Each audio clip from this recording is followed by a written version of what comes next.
I'm going to show you how I do the collar around this stripy sweater. And I have fastened the yarn.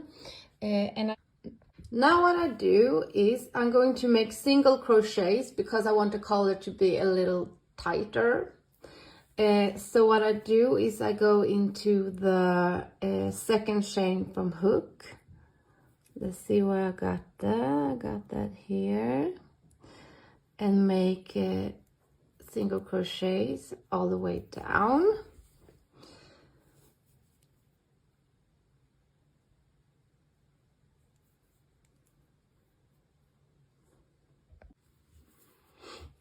It is important to always count your stitches because it's a little bit tricky when you're at the last stitch. I thought that I have done my last stitch, but I hadn't. I had one more, so I'm gonna do that. So always count. This way you know that you are crocheting the right amount of stitches. Now I'm at the end. I have done my stitches in the chain. Let's just tighten this a little bit, like so.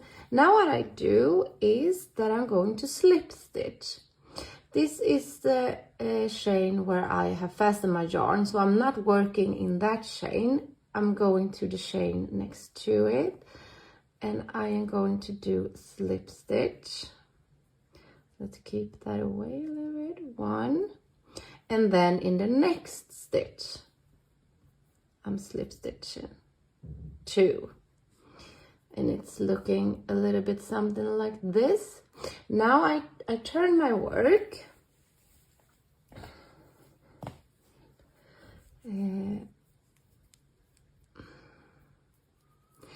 And now what I do, when I go up, I am going to do the back loop only all the way up.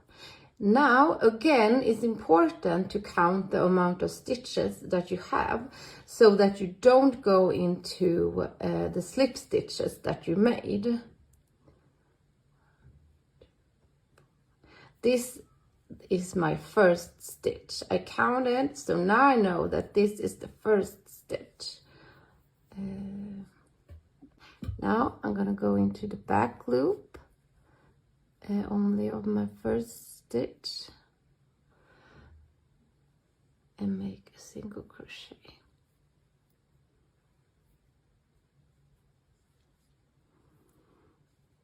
And then I continue up my collar and making back loop only single crochet all the way up.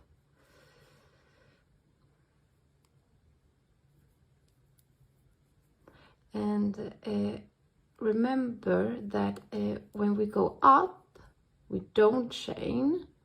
I made 2 slip stitches in the bottom, and then I turned and I did not chain. That's important. I didn't say that, but you don't chain when you're going up. Now I turn my work again. This time I'm chaining 1,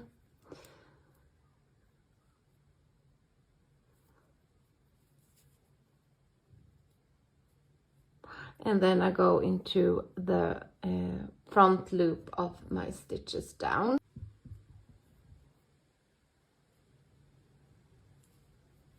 I'm going to both loops of my stitches all the way down.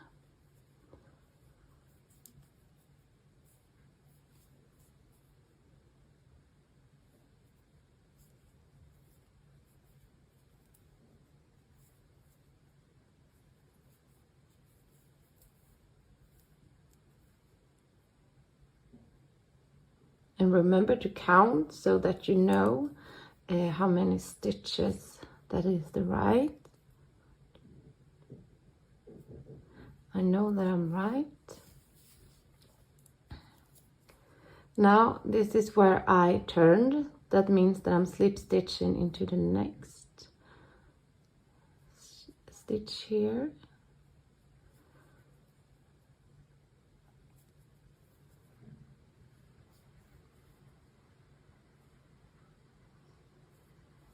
Now I turn my work.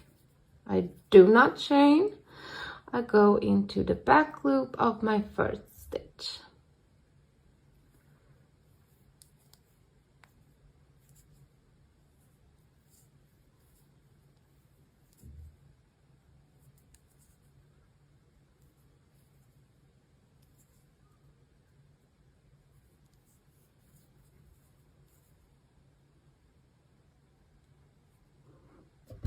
Now I'm all the way up.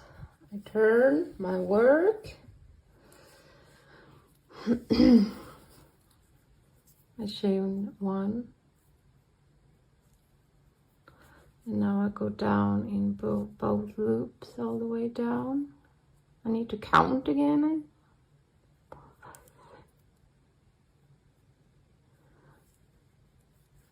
If you count, you can always be sure that you are doing the right.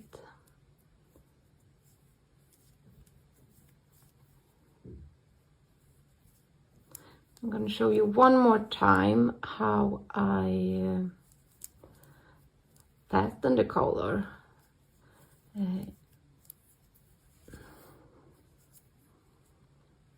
So now this is the stitch that I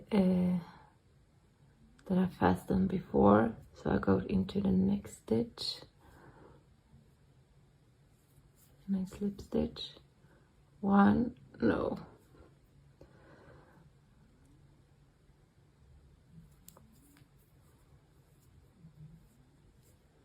I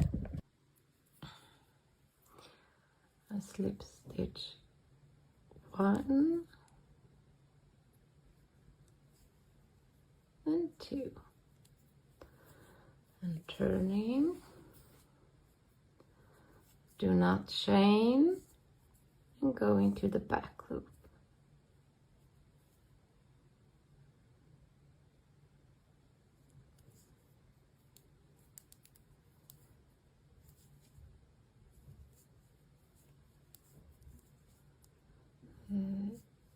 The collar is a little bit tricky when it's such a thin yarn, and in the beginning it feels hopeless, kind of, but as when you have more rows, it's getting a lot easier, I promise.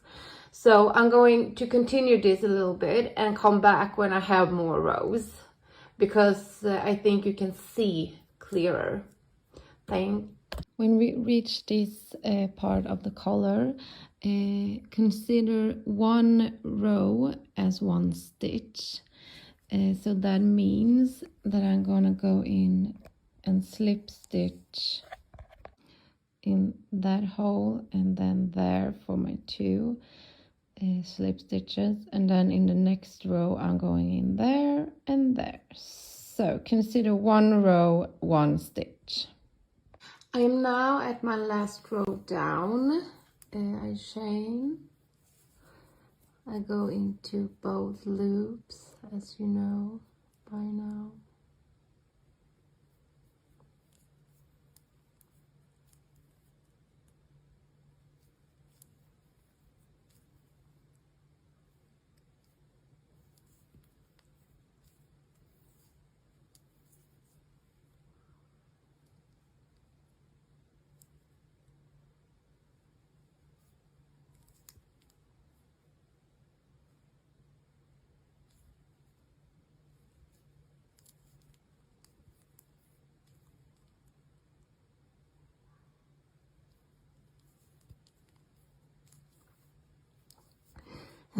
Now I only have one stitch left here to slip stitch in, so that's what I do. And then to bring the collar together, I am going to sew them together. So what I do is I place another slip stitch there, chain one, leave a tail long enough to sew, and now I'm going to sew this together, and so will you.